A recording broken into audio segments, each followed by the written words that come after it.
Hi, this is Paul. Glenn Scrivener had Jordan Hall on Speak Life. That was quite interesting. Now, Glenn and I cover Glenn's channel fairly closely, and Glenn and I sort of overlap, but he's a little bit more towards Christian YouTube than I am.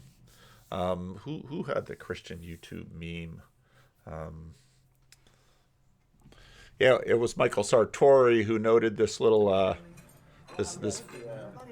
this video with Ruslan and what do you mean? This is my And favorite. then Jared right down there, our own atheist hobnobbing with Christian YouTube. What's going on? To get him a little flan there. And so Paul Vanderklay, Christian YouTube is fake. It's all kayfabe. These atheists and Christians are putting on a debate show for clicks. And then Zach Parsons says, "Wait, is that heliocentric Jared from the Atheist Church audit there as well?" It's like, yeah, there we are. So yeah, metagelicalism is just breaking out all over the place. But Jordan Hall begins with a very frank review of Ark, which didn't surprise me, but no punches pulled here, and which is pretty typical of Jordan Hall. Of things and whatever. This is just a perspective. Oh, and I got to have my settings correct. Okay, here we go. But the thing that landed for me that seemed to have the most meat on the bones was actually to take Ark itself as symbolic. And so, for example, I noticed that to the degree to which there was a deliberate intent by means of understanding and strategy to do something purposeful, it was rather a mess. The venue was, one could not pick a better venue to demonstrate the collapse of civilization. So the Excel Center in East London is, it's like Heathrow Terminal 6. One could not pick a better venue to demonstrate the collapse of civilization. And many have noted that the venue itself, the Excel Center, is owned by the globalists that do the conferences that they're trying to fight against. So it's huge, vast, empty spaces, basically. The format, right? This notion of sage on a stage panel where thousands of people are packed into an auditorium, getting something like content. The format's completely wrong for the kind of thing that it's endeavoring to be, right? There's nothing about responsible citizenship where the core message is do absolutely nothing but listen to other people do spray content at you, particularly. And, I think Grim Grizz says it very well. And he's said this multiple times. He says, should this alliance of responsible citizenship maybe help people join Sam Tiedemann, their local school board or their neighborhood association, or sweep the road in front of their house? And yeah, Jordan he's just scathing. In a world where receiving content is now commodity. I could watch all of these people speak individually or collectively on YouTube without having to leave my house. So what's the point of me coming physically to be in a room where there's no possibility for relationship any more real than that?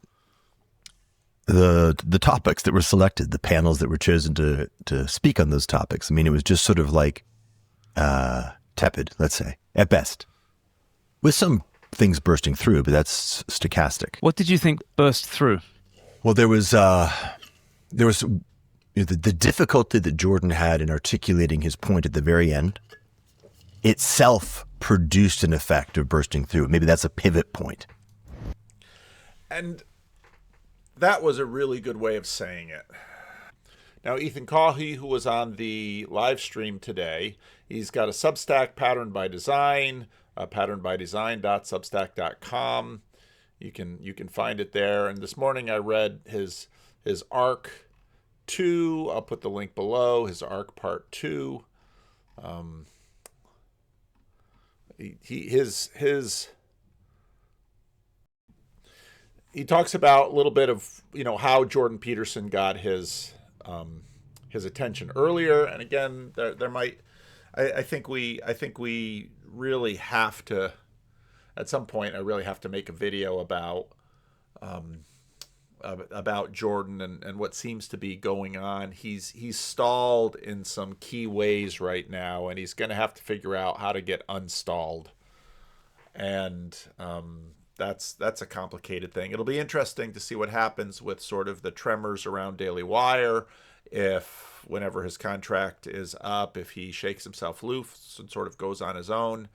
I've got a number of thoughts about, if you go back to when he went to Liberty University, he had a really good talk with the chaplain there, and there he was talking about transformations. And to me, again, as I said in the previous video, it seems to me like sometimes you hit a plateau before you can actually make another transformation.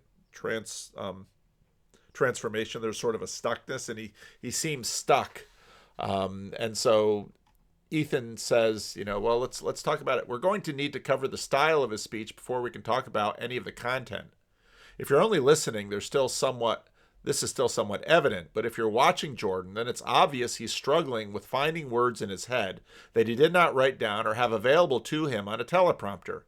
It's obvious there's no teleprompter because his eyes are closed a fair amount. And Rafe Kelly made this observation to me too. He said, when Jordan was doing the biblical series in Genesis, he was doing what he admonished people, just talking to one person at a time. And I'd mentioned before, he's probably sort of trained himself to have like an hour or an hour and 15 minutes or an hour and a half like he has when he's sort of on his tour, where he can just sort of ramble around with his talking. Well, in a talk like that, you've got 15 minutes and it's like stand and deliver. You'd better know bang, bang, bang, bang, bang. It's a lot tougher to do a short speech than a long speech. I believe this was the first speech at ARC 2025, so it's a keynote. I can't imagine why anyone would give a keynote without notes available. You don't even need a teleprompter. You can have a PowerPoint with 4 slides, or you could just memorize 4 points in your head and bang, bang, bang, bang. You can riff on them a little bit, but each slide can have a few words that we'll riff on for 5 minutes, then move forward to the next slide. They're near endless public speaking techniques. This is a sloppy performance, and it's not even sloppy as a commentary on sloppy performances. I really have no idea the background to why this sounds the way it does. If someone has personal stuff going on and it isn't in a place to deliver a not sloppy keynote speech, then they should pass on it and give someone else the opportunity. Or do a roundtable discussion. So the pressure is not on one's shoulders. The YouTube video itself is broken up into 5 segments if you scroll across the bottom. Civilizational crossroads, why hedonism and powers fail, lost unified principle, sacrifice, the heart of civilization, reuniting conservatism and liberalism. So what's the defining characteristic of this civilizational moment? I would say that it lies in front of us. Ethan, perhaps for the first time this screams at me global egomaniac. Like, does he really mean that he thinks that for the first time in human history, ARC leaders, including himself, are perhaps the first humans to make that which undergirds civilization conscious? Ethan pretty much takes a lot of this apart here, and so I'll put the link below. Back to Jordan. Well, how then do we build an ark?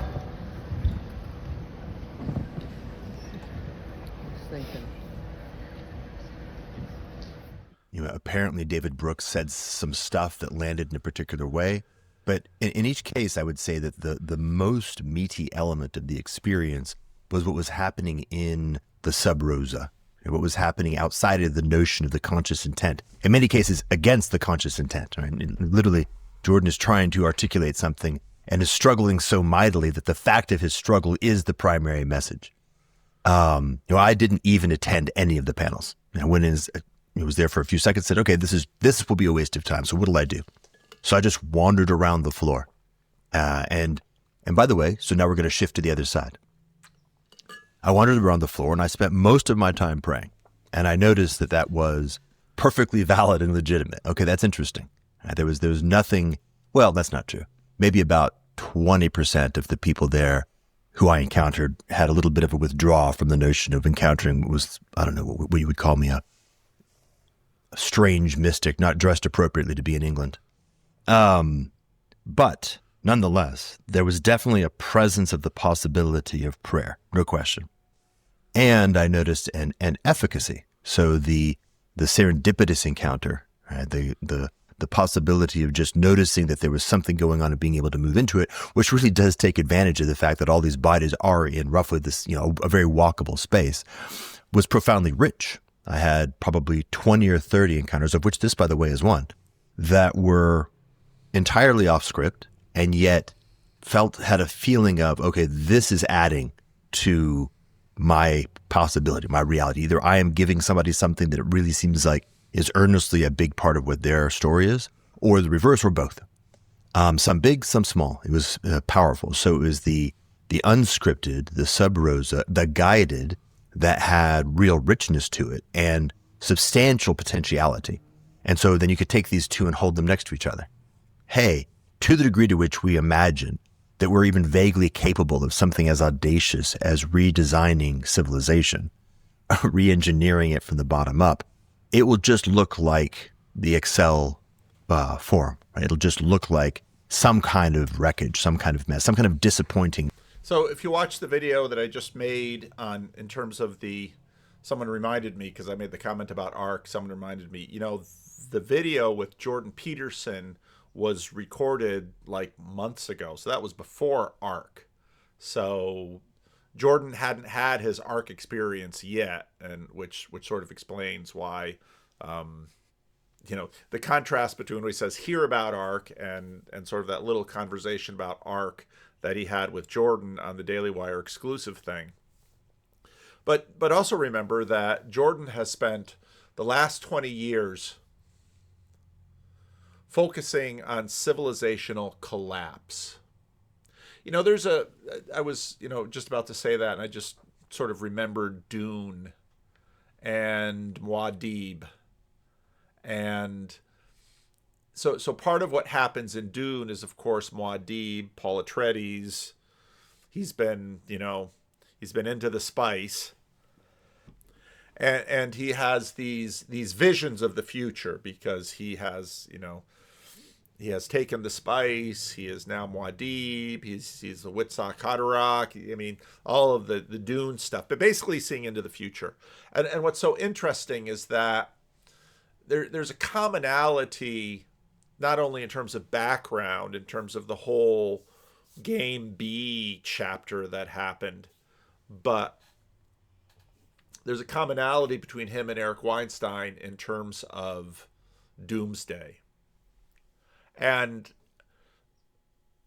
what's so interesting is that they are now approaching it in such different ways.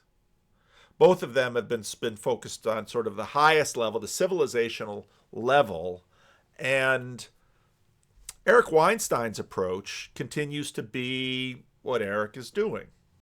Now, even though Eric begins by quoting Isaiah 21 in his talk, in a way, Eric Weinstein is doing at the conference sort of the opposite of what Jordan Hall is living. Because Eric's talk was so, it was so Eric. So we're going to get to something big at the end, but we're starting from a little bit farther back than I thought, because it turns out I think that many of us don't know what's been going on to build up to this moment. I'm going to try to get through it relatively efficiently. I want to talk about emerging victorious. The culture wars has been very poorly understood. How many of you have ever been in an actual war, have seen action? Okay, so Eric is, again, Eric, like Jordan Hall, is trying to warn us of their visions of collapse. All right? And Eric, of course, will talk about his ideas about physics. And I remember Eric saying something to the effect of, I'll have to rewatch this, something to the effect of, At the last minute, I switched it. And anybody who's watched Eric long enough knows that a lot of what you saw in this talk is something that Eric has been talking about in many different places and times. Eric will talk about a lot of different things when he goes on different programs. But what he talked about here is sort of the heart of his message. If your evangelist sort of just wants to go out there and have Jesus make you, have you make Jesus your Lord and Savior, Eric wants you to go out there and understand how someone has been throttling physics and we got to get off this rock. And that is Eric's thing. And there's a huge Cassandra element to this because he keeps warning us and no one will listen. And part of the difficulty is that the vast majority of us with IQs south of, I don't know what high number where Eric and Jordan and many of them float at, Eric, I don't have a PhD in mathematics. I don't have anything beyond a basic college physics class, introductory class. I don't understand, but you're up there at that levels. And if you had sort of the breakthrough for interstellar travel, I would imagine that Elon Musk and his team of rocket scientists would be all over that if they saw it. And is it the federal government that's keeping Elon and his rocket scientists from unlocking the key to I just don't understand. And so, he's got his version of history. The great nap is over. What comes next? And there must be some way out of this. There's no way to get to the speed of light or even close. We are marooned in our solar system with only 2 habitable rocks that aren't the Earth, and that's with a lot of work. We cannot stay with all of us on one planet with one atmosphere, with people this crazy and tools this powerful. And there it is. There it is. One of the themes I want to get to at some point. I will die before my get to list. There's no question about that. Here's a book I haven't gotten to, but I bought, The Rise of Nuclear Fear, and Like Stories of Old did a good video. I think it was Like Stories of Old, or it was another video channel. And as Jonathan Peugeot said, yeah, there it is. There it is. And we've got to get off this rock, right? Now, the thief is a Christian because he accepts his fate. But we Jews, we are nothing if not great survivors. So as a Jew, I'm with the Joker on this one. We've got to get out of this if we want an indefinite human future and to build something truly fantastic. An indefinite human future if we want to build something truly fantastic. So in many ways, Eric is coming at this completely opposite of Jordan. Because Eric is saying, okay, well, it sounds so revolutionary, it sounds so futuristic, it sounds so flourishing, so reasonable, so safe. What we have to do is get the scientists together and build the rocket. But, C.S. Lewis's critique that he had in the 30s and 40s when he's playing around with his Ransom trilogy is that we don't escape the problem when we bring ourselves up into space. The problem is right here. The problem is right here. We don't escape it. The problem isn't the other people. The problem is me. And so, where's the formula? Where's the formula? I don't know. He's got it on his coffee mug. I know. I saw the formula at some point. There's the formula.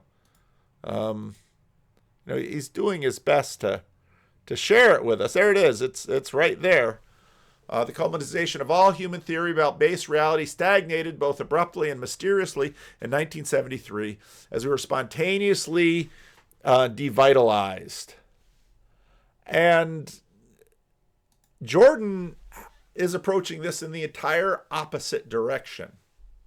He is saying if the problem isn't just out there in terms of the theory that we know, but the problem is, in fact, in here and among us and with us and around us in how we interact with each other. And at one point, I think that's probably coming. We'll let him talk some more. Gesture, but at the end of the day, a disappointing gesture.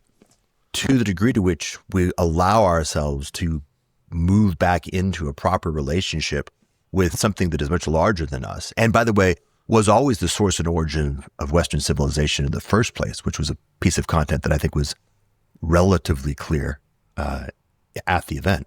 Not entirely, but relatively clear. They were actually beginning to relearn how to engage in properly the thing that is the only way to answer the question of the conference itself. So, if Jordan Hall is in charge of Arc 3 in 2026, what would it look like? oh, well, okay, here's a couple of things that would be, first, it would be continuous throughout the whole year.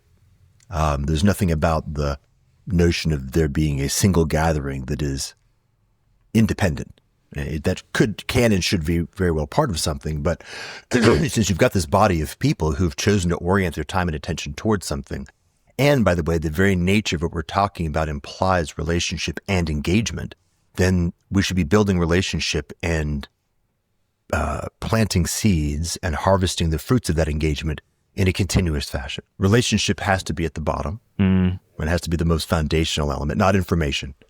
This is not a content story. Okay, right there. It's relationship versus content and information. And Eric Weinstein is saying, here's the information. We have to act on the information. The information is key. And Jordan is saying, no, the relationship is the key. And now many people have said to me in the aftermath of a bunch of the ARC videos that I did, they said, well, why are we waiting for ARC? And the answer is, we were never waiting for ARC. I'm happy to go to ARC. I'm happy to help out ARC. I'm happy to participate. I'm happy to promote. I'm happy to, with my critiques that are abundant on my channel, I'm happy to do all of those things. But it's not like all year round I'm just sitting at home waiting for ARC to get it right. Sorry, no.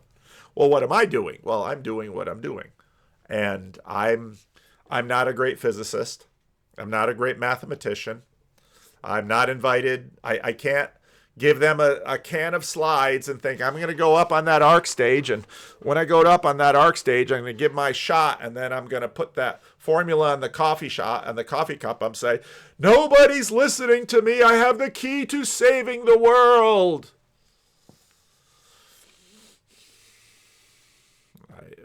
Just about anybody who's sort of come out in the meaning crisis probably thinks they have some connection to the key or a key. Go back to my conversation with Dan Strange, and that'll come out early next week.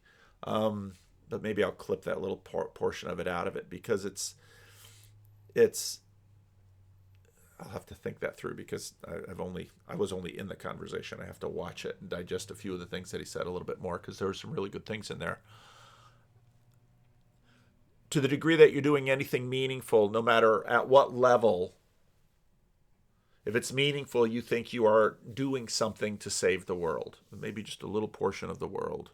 Maybe you're just a hobbit-sized person like me. I mean, one of the first things I wrote for someone else on the internet was, I said, well, the Dutch are sort of unusually large hobbits. The Dutch Calvinists. I had to write a little thing about the Christian Reformed Church, because for the most part we have our little communities, and we do our little communities. But I think it's actually these things that save the world, because one of the things you begin to realize about the world is that the world is hugely fractal, and that the world is full of worlds. That every was it Solzhenitsyn, that every single person is a little center of the world.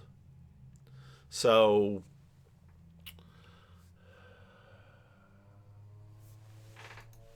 and it's not even a distribution of strategic energy, which is the inverse of relationship. Right? It's when a relationship is bound to information. And so when Eric Weinstein goes on stage as this distribution of strategic energy, here it is.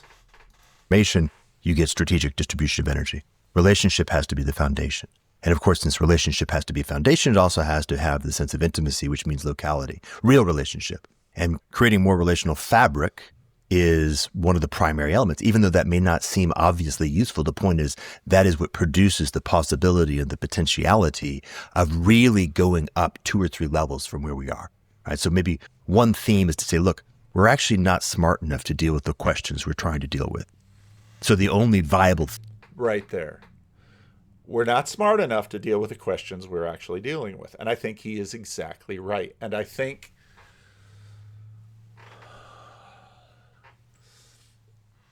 later on in the conversation, watch the whole conversation. It's a great conversation. Later on in the conversation, when he's talking about sort of how he starts getting into becoming a Christian, it's a lot of those realizations that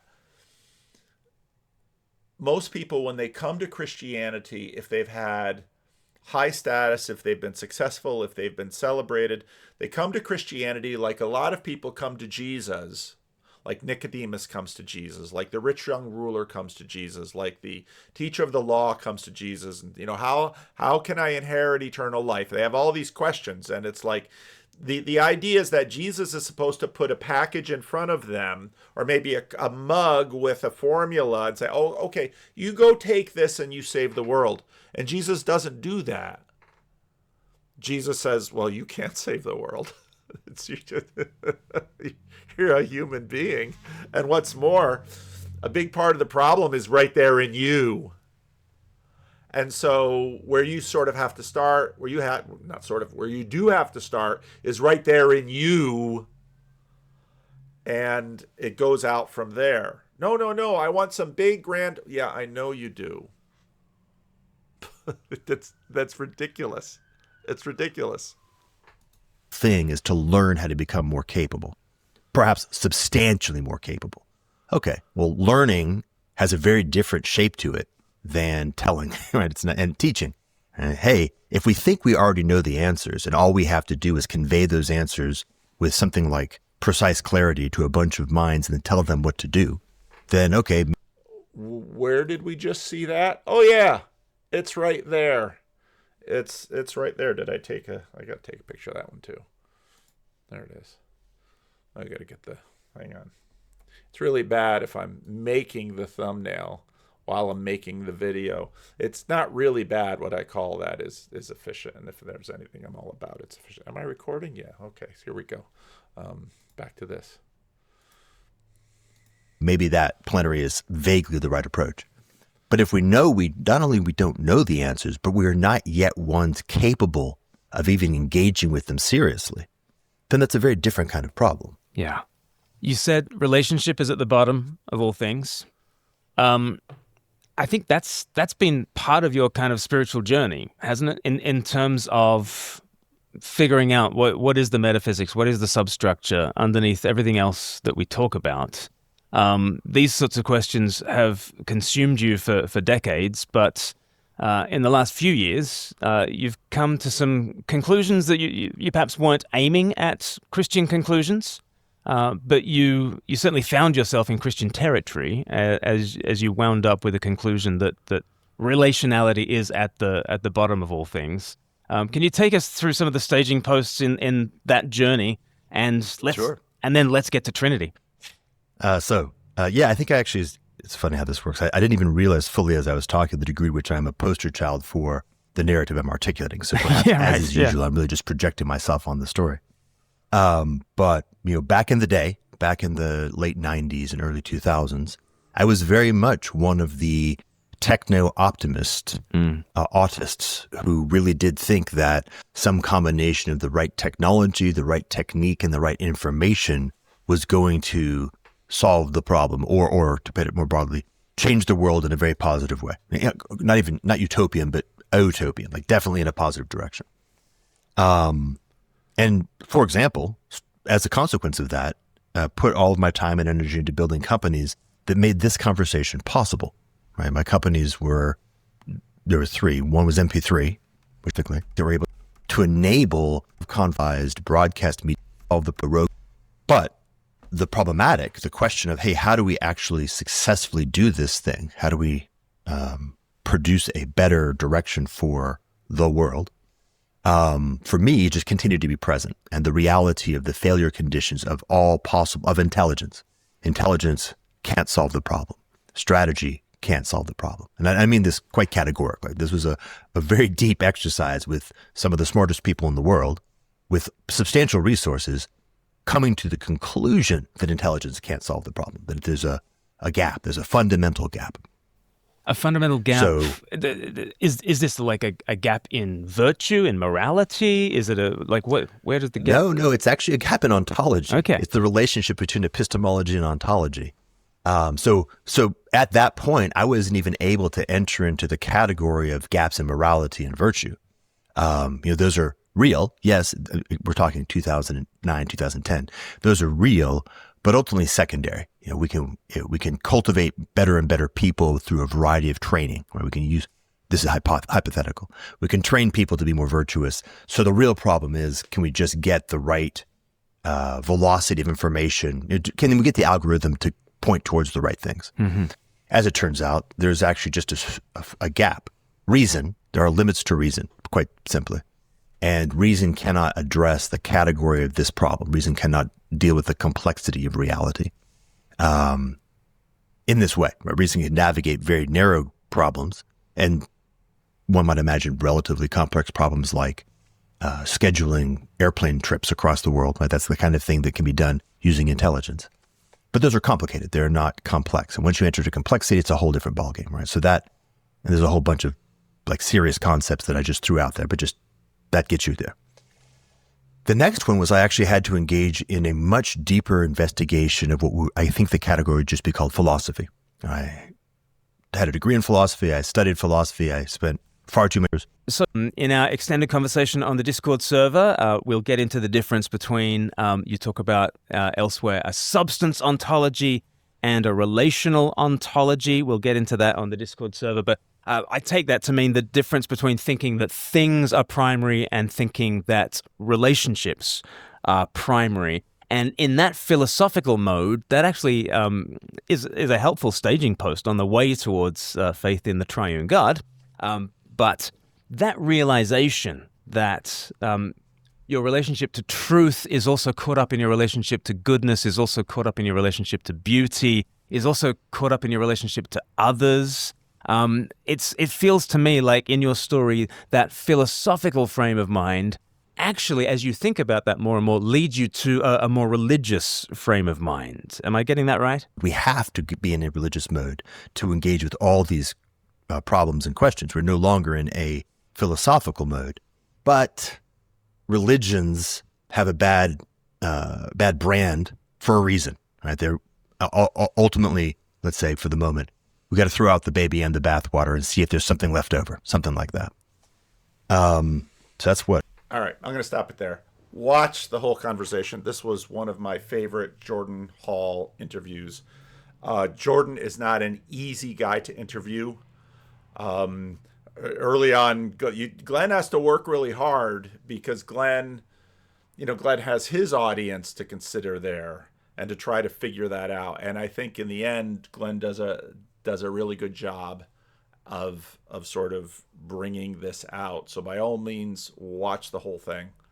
But again, it's so interesting, the contrast between Jordan now and Eric in terms of, okay, how is the world saved? I'm going to leave it there. Leave a comment. Let me know what you think.